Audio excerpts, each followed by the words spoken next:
this is going to sound cold, but I did like and relate to how distant Muhammad was to Danielle. I have been in that relationship many times. Same.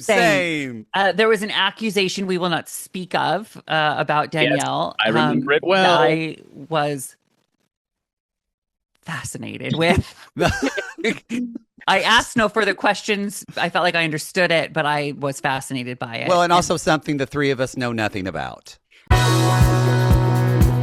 RG on YT, y'all. Get down tonight, Daddy. It's time for Reality Gays. We're here to cover another reality show. And while the video plays, just sit back and let go. Now, you may be thinking, where'd the theme song go? We made this little switch because copyright's a bitch. We got 90 Day, Mormon Wives, Lala, and more. And now you can watch us, you whore. You like to watch, you dirty slut. Yeah, you know. Like it, don't ya? A little too much. Ooh, moist. RG on YouTube, y'all. I want to show my creamy shoulders. And maybe my nipple. Poodle, no!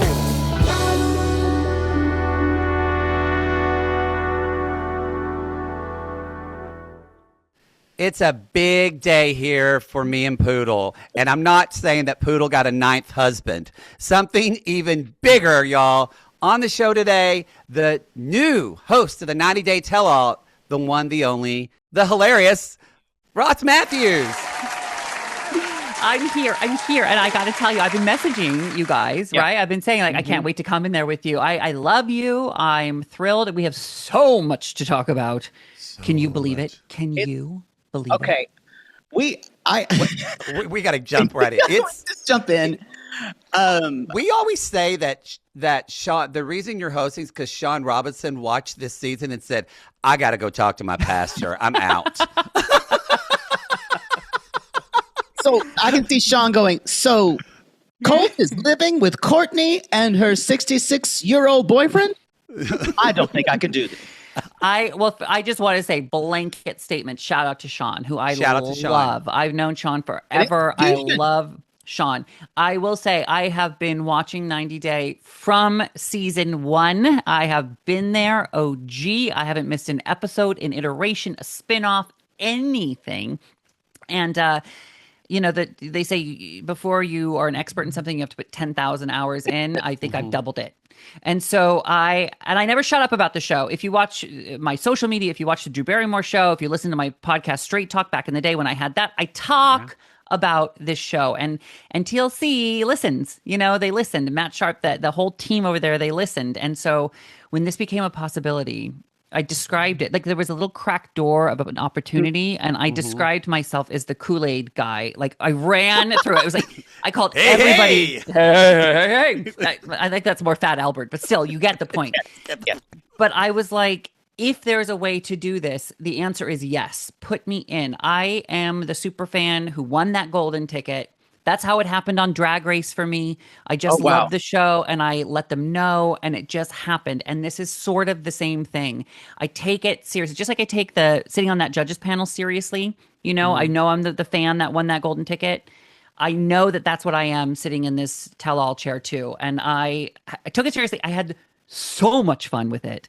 And I really hope you love it. I think you will. We are so excited. We just want to kind of talk to you just about how did you get into 90 Day? Was it like you were just kind of scrolling? Like how it found me was TLC was on and I saw a man running into the forest, his wife going, Paul! Yeah. And then the machete when they asked for her phone. And that was, and then I was hooked. It was similar. I loved TLC. I was in it for like the John and Kate plus 8 back in the day, of course. Yes. All that. And then season 1, I remember. I mean, let's go back there. I'll take you back on a journey. I remember season 1 being like, "What is 90 Day? What does that mean?" Right? Like, because I didn't just know what a K1 visa was. I didn't know all that. Yes, but I was like, okay, it's still the Learning Channel, Ross. It still is. I'm learning so much. And then I in season 2, I think, is when we met Danielle and Muhammad. And for me, that was it. I love Danielle. They don't make them like that anymore. They don't. They do not make them like that anymore. I loved how, and this is going to sound cold, but I did like and relate to how distant Muhammad was to Danielle. I have been in that relationship many times. Same. There was an accusation we will not speak of about Danielle. Yes, I remember it well. I was fascinated with. I asked no further questions. I felt like I understood it, but I was fascinated by it. Well, and also something the three of us know nothing about. True. Once in high school. Same. And then I went, I don't think this is for me. Not my cup of tea. Yeah. No, I think, not when you French braid your girlfriend's hair in high school. You're never going to get there from me. Every girlfriend. But I loved it. And I will tell you, just from Google Earth, when you look at what TLC does, as I like people, I like watching people that look like real people. I like people that watch people that look like people in my life that I grew up with. I have a hard time watching spray tanned people with jawlines and abs. I do. It's not my thing. And so what I love about TLC is there's such interesting characters who are either relatable or so outrageous that I can't believe what I'm seeing. And that combination works for me.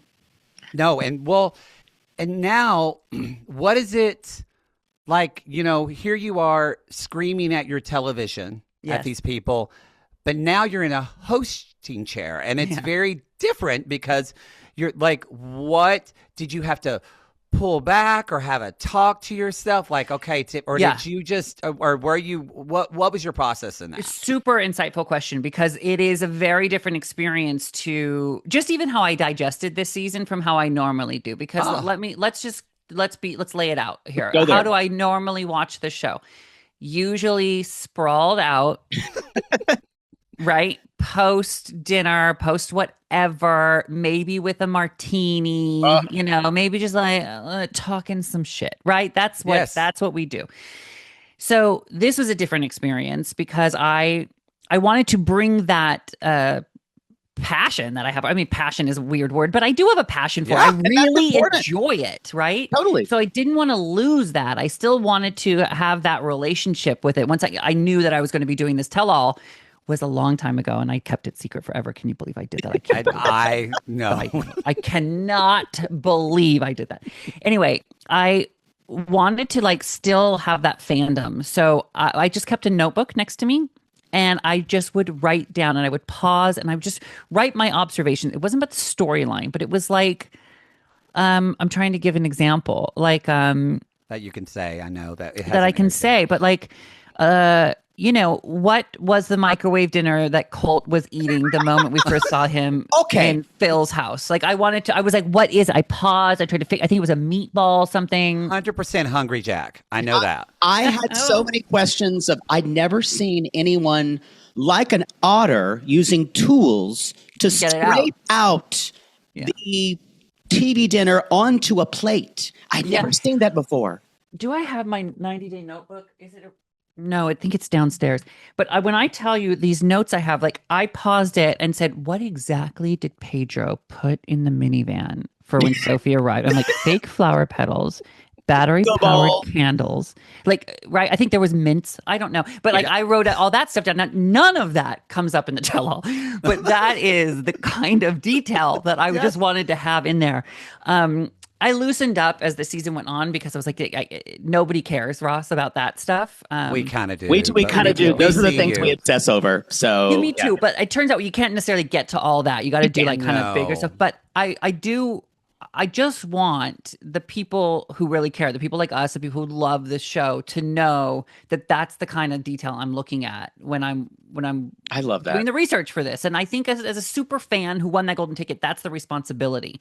So even if I never do another tell-all again, if you guys watch this as super fans or people watch this and they go, okay, I know that I got all my questions answered. I know that I understand the journey, that I watched better. I understand where these people are now, and I enjoyed it, and I was shocked a little bit, and I laughed and I cried, and my jaw was on the floor. That's what I want to deliver. Love it. I think we'd be very satisfied. If I cried, I laughed. I maybe peed a bit. But wait, also, this is not your sex life. We're talking about the tell-all poodle. Also, to do all that, right, is what I wanted to do, but then I want to get out of the way. It's not about me. I want to so true. Right? Yeah. Yeah. So you're going to see like long spells where I sit back and let it happen. Watch Colty kind of scream at Jamal and try to go for fisticuffs like we saw in the trailer. We did see that.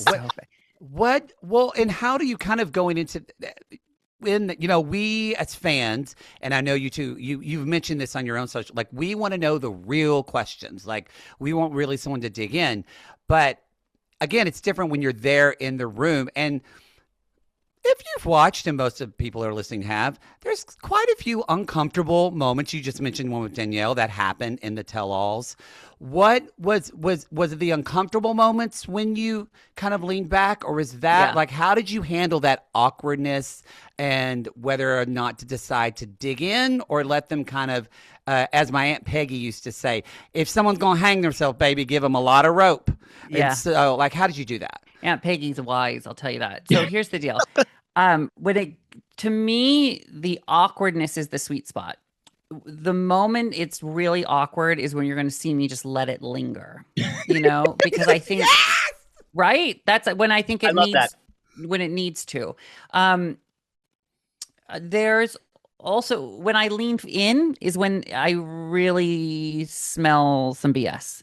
Yeah. When I don't think you're being truthful. You, Ross. Well, because I think the tell-all is an opportunity. And if you're serving BS at a tell-all, it's an opportunity missed, because this is a chance for the people who have shared their lives with us to explain it 100%, 100%. to us, to justify it, and to update us. So if they're beating around the bush, then let's just no.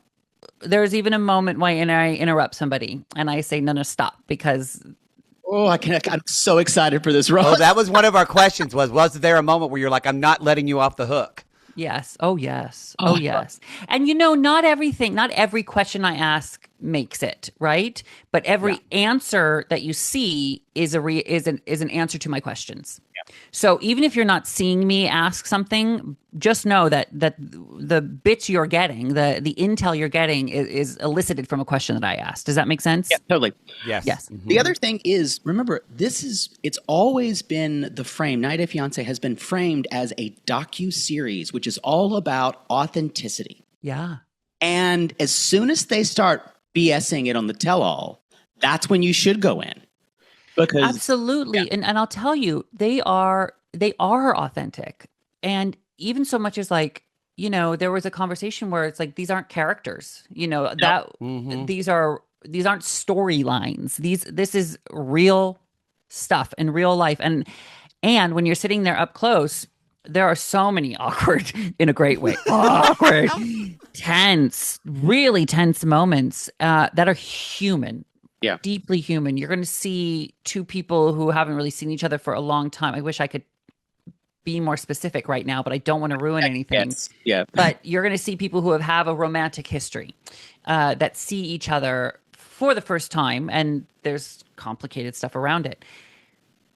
And it's one of those moments where I don't say anything, and it is very quiet and intense. And there is so much being said in a single hug. I cannot wait to. Maybe I should come back after. We would love that. Maybe we should, because I can't wait. And watching it back, I just thought, not everything I do is good, and I critique myself literally every day. But in that moment, I watched back and I thought, thank God you shut up, Ross, and just let that be, because it said way more than I ever could. Ooh. Looking forward. Quick question for you. Just to, you have recently said, watching 90 Day Fiance makes you smarter. It does. Tell us how 90 Day. Not a little bit, a lot of it smarter. Tell us. Countries I didn't know anything about. You know where Turkey is? Turkey! I know. When they show like a little clip, when they're setting a new scene, I can go, Philippines! Matt Sharp has a whole satellite office in the Philippines. Yeah, that's what we think. So I like to do that. I like to like call out what it's, you know, which character or what city or what country they're in. And it's because like I am saving so much money on travel. I never need to go to the Philippines again, you know, or ever for the first time. Like, I've seen it. It's wonderful. It's lovely. I've done Manila. No, yeah. I'm only kidding. But I will say, like, it is a window into the great big world. Like, you know, one of the reasons I love Jenny and Sumit's storyline is because I'm seeing India, and India is such a what a different culture than ours. You know, the anything I've experienced, and so I joke that it's making me smarter, but it is teaching me something.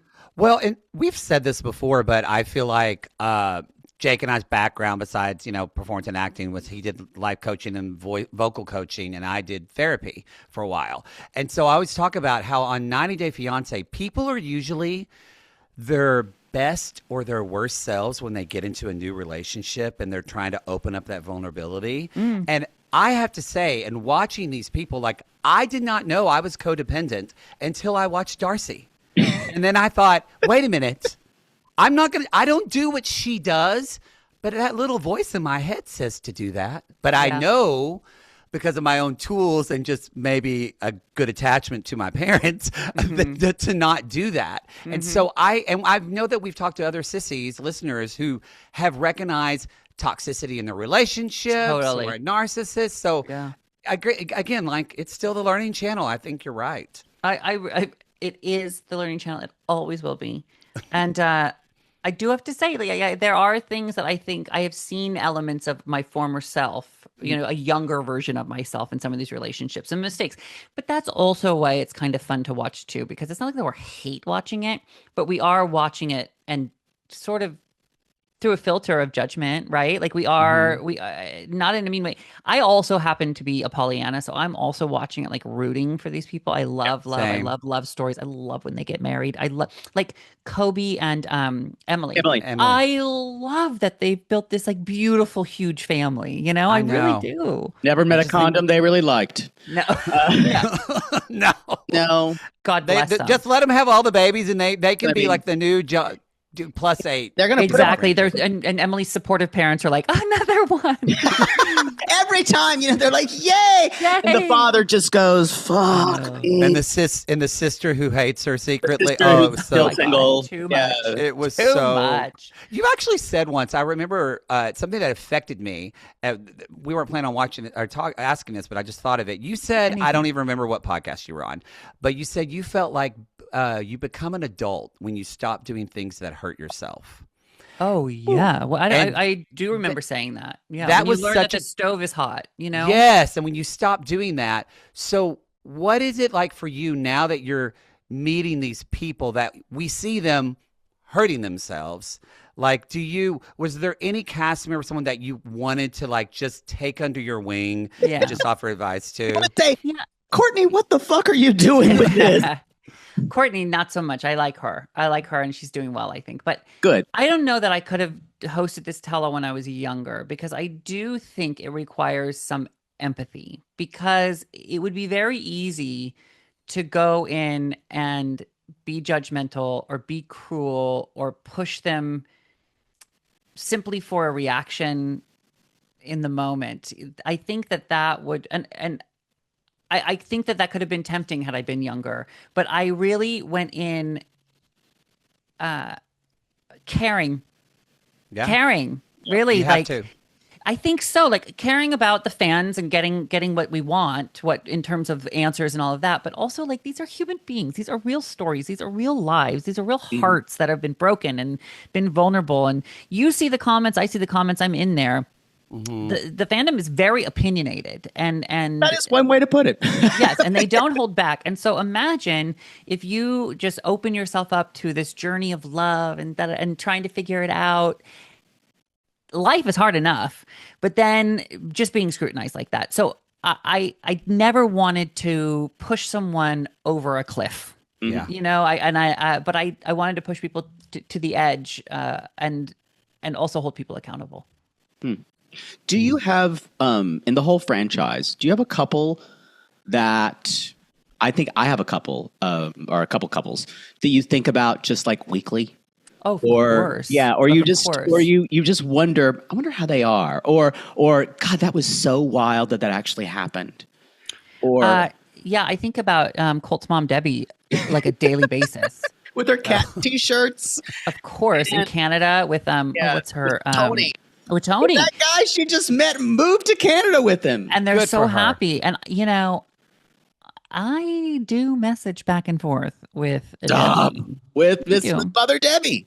I do. I like her. I always liked her. When I thought, oh my God, the single life is the shit, was when they put Debbie on it. Oh, and I was that opened a whole new world of possibilities. We lost our minds. I predicted it. And then everybody thought I was stupid. And then it came I called you insane, but you did say that. You said they'll never do it. I think it was such a brilliant move. Do you know who I'd like to see? I have a pitch.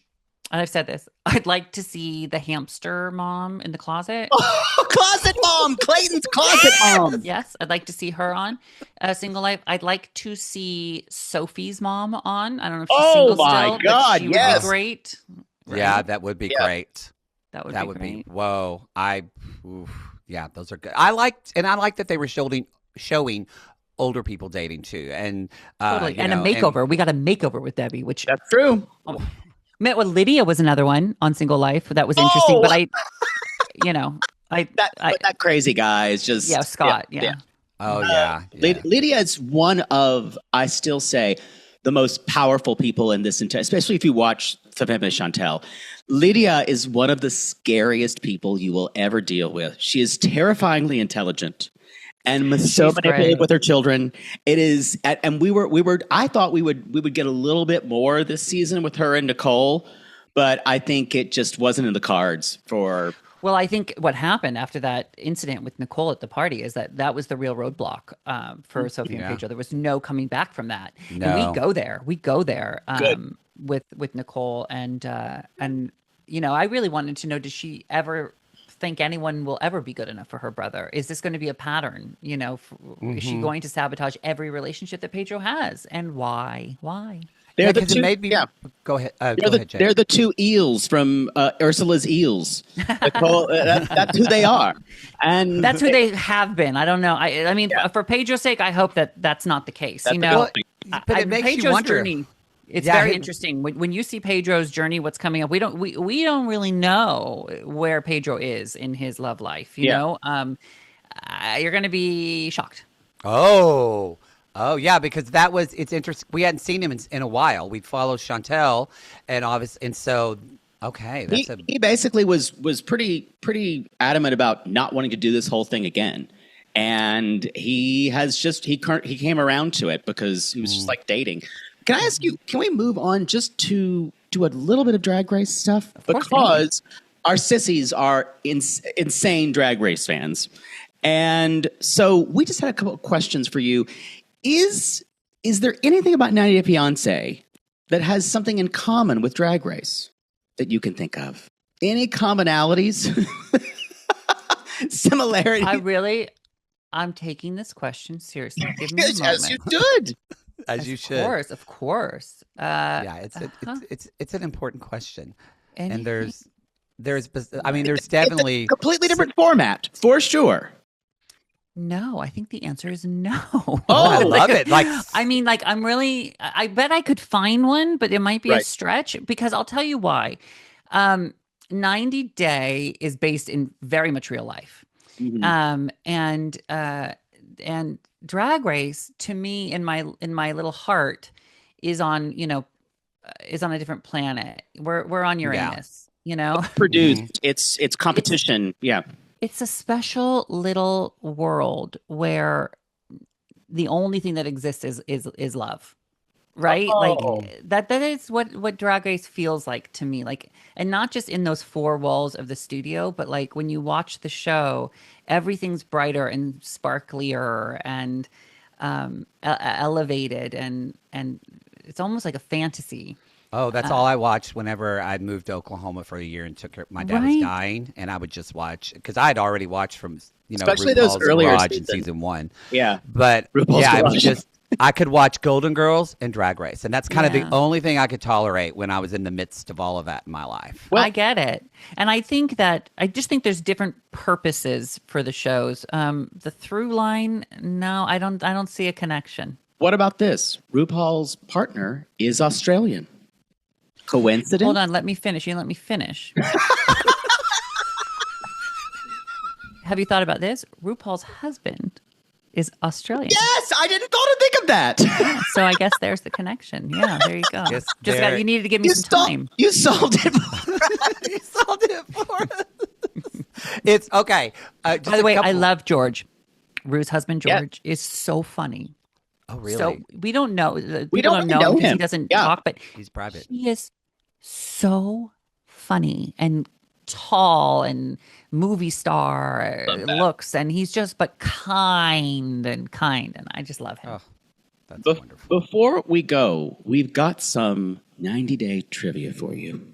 Oh my God! Okay, because you have said, as Kimberly, you're a super fan. I am a super fan. I do want to say this blanket statement before you go. I just want to say I have seen every episode. I've seen every season. Right now, the names might be hard, so you might need to give me We're terrible at it. There's the guy whose mom gave him her hair in the brush. I don't remember his name, but say hair in Paul. Yes. But you say hair in a brush, I'm going to get there. So I may need a prompt.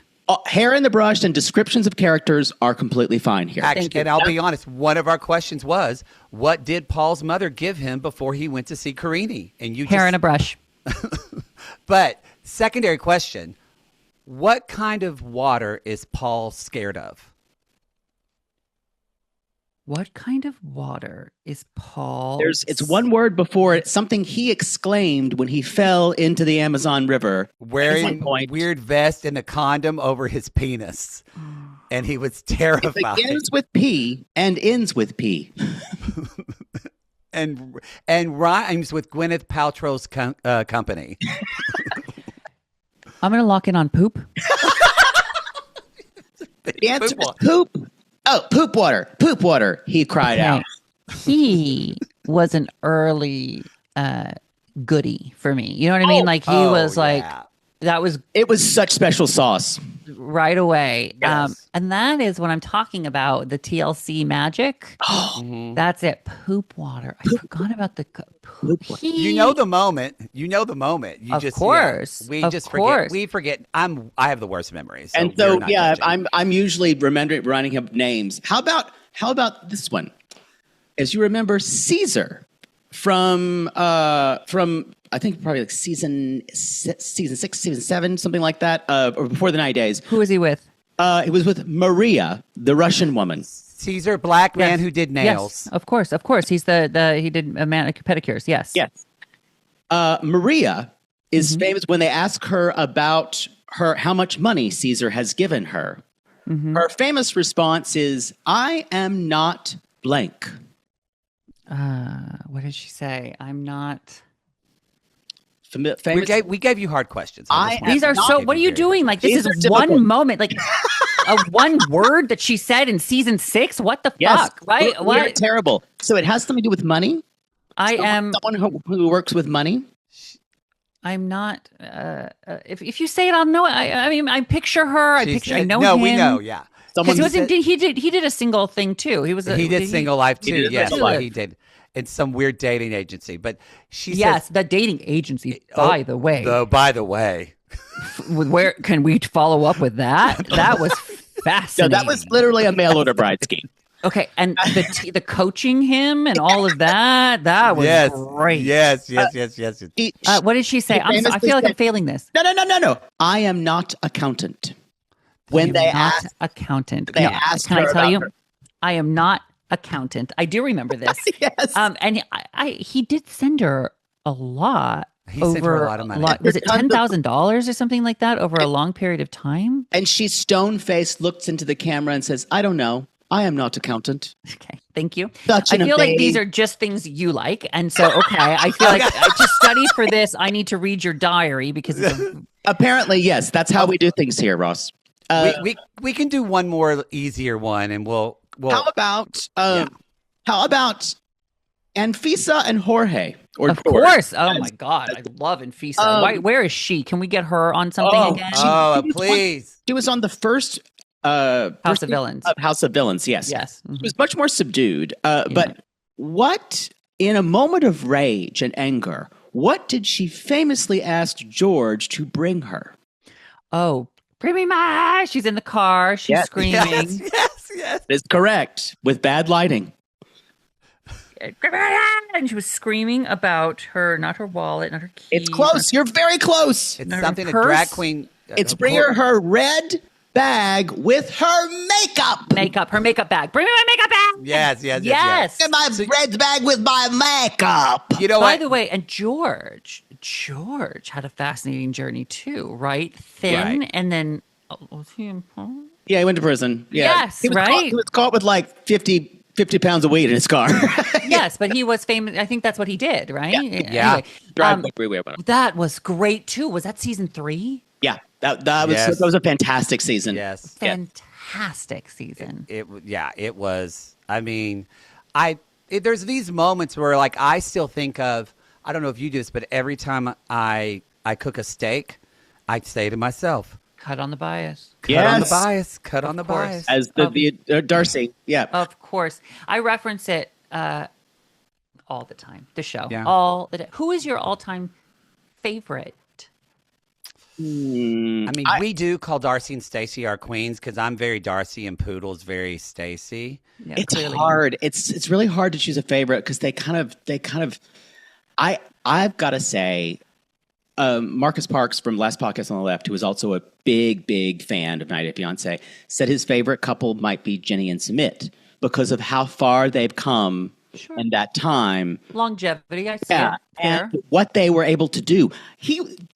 Jenny was able to convince Mama Sumit to like her, to be in the same room with her. Sumit was able to convince Jenny to stay with him after he catfished her. And was let's go back to right. Let's go and Mary. Go back to the beginning with Michael Jones. That is miraculous. But in terms of somebody who you drop everything. Let's see. For me, it probably would be Darcy. I also, going back, I really do love Lauren, and I feel like Lauren as a woman, like she gets so much heat online. She's a pretty woman. She's great. I love her. Mommy Makeover. I love her. Yes, she puts so much online. Like I wouldn't talk about my Tourette's. I wouldn't talk about my makeover. So I think she does a lot of brave stuff. So I'm a fan. I almost agree with you. I think for me, it's probably. I think about Danielle all the time. I got, should I say this? I'm going to just say it. Yeah. I got cameos for friends for the holidays. Of course. Danielle. I also got my friends cameos from Betty and Ron. Oh, yeah. Brandon's mom and dad. I love them. They're great. I'm sorry. How could I forget? Nicole, almost there. Nicole of Nicole and Asin. We think about where's Nicole now? She's kind of stepped back from social media, but her scenes, her seasons are some of our favorite things. Her walking in the sand dunes. Yes. Do you remember when she she wasn't going again, and they opened the scene. She's like holding that trailer house door by the chain, staring looking at like him, a butch lesbian. She's down like, at him, just staring. Oh. And her daughter May, I think. Meg. Yes. Was so right. Cute. So cute. Yeah. May's like 10 now. Why couldn't you ask me Nicole's daughter's name? I would have known that. What word did she say? Right? You're right. We're assholes. We just ask you questions. Of course. These are your favorite moments. We'll edit it all out. You leave it in. Leave it in. There's, I like whenever we're at the grocery store and I say, "Oh, I'm gonna make chicken thighs tonight," to my husband. He says, "What do you think he says to me?" "Let the chicken live." This is something we say. Live every day. Crazy nut.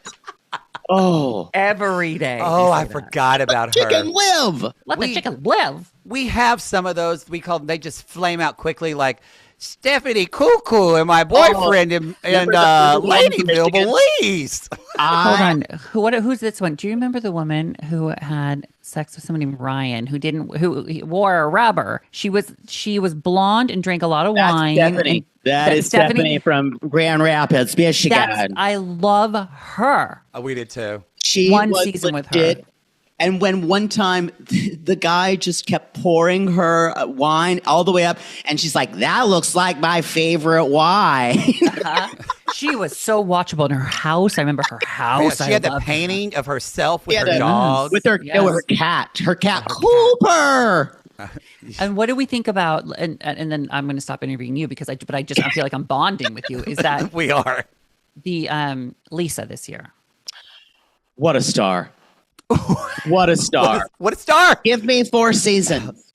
How do I tell Daniel that I've been with a woman for 21 years? With a strange Southern accent from Pennsylvania. Just so good. Such phenomenal. I mean, the one thing the show has been missing, and I think I speak for a lot of people, I don't think enough people have shit the bed. I'm surprised that was the first time it ever happened. I'm telling you. I don't think it was. I think it was the first time we've talked about it. It's the first time we've talked about it. It really just gifts. I cannot thank TLC and Matt Sharp and the whole team there enough for what they give us. There's a reason we love this. You know, I've messaged the PR Nicole. I'm just like, after when this recent season of 90 Day Air, I said, do we need us in casting flowers? I know, that's what it feels like.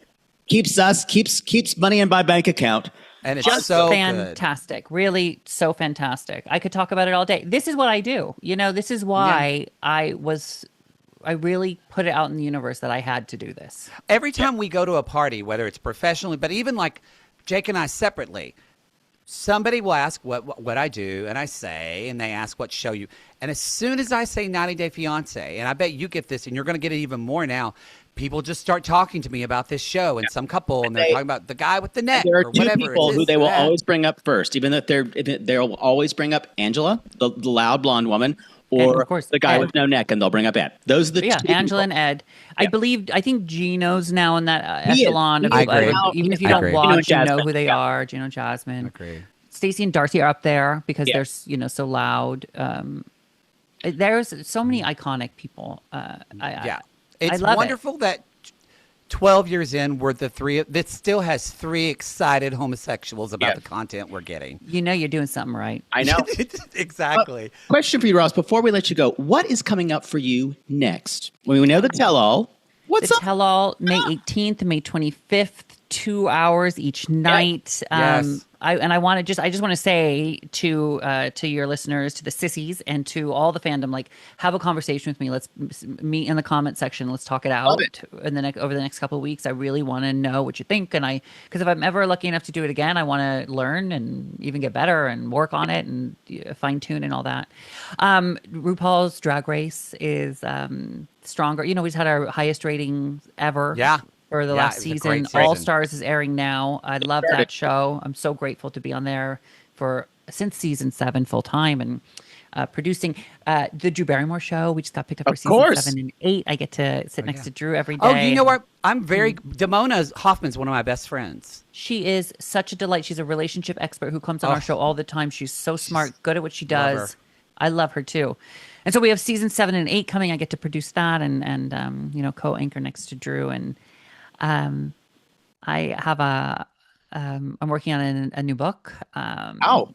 Yeah, a bunch of stuff. So I don't know. I feel really good. Not doing enough. It just sounds like you're not doing enough.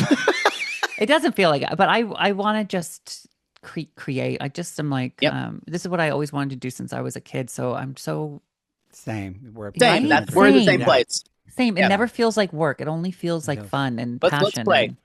Yes. Yeah. So more, who knows, but I'm down for whatever. I hopefully talking to you guys more. We love that. I'm rooting for you. I love you. I love how you do this. And I'm really excited for you. And I really hope you like the tell-all and you see what I'm trying to do there. Okay. We're going to love it. We're huge fans of yours. Can't wait to talk to you again. Ross, tell us where we can find you.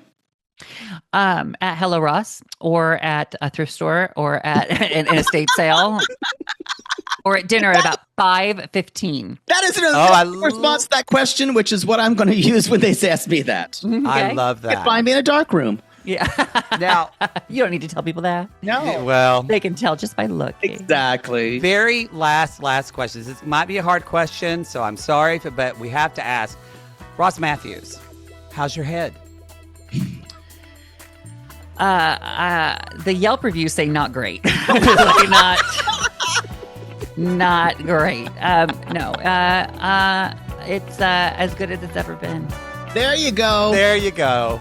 Thank you, Ross thank you, Mathews, Ross so Mathews. much. We love you. We adore you. You are a legend to us, and we appreciate your time so much. It is my pleasure. Thank you. And more.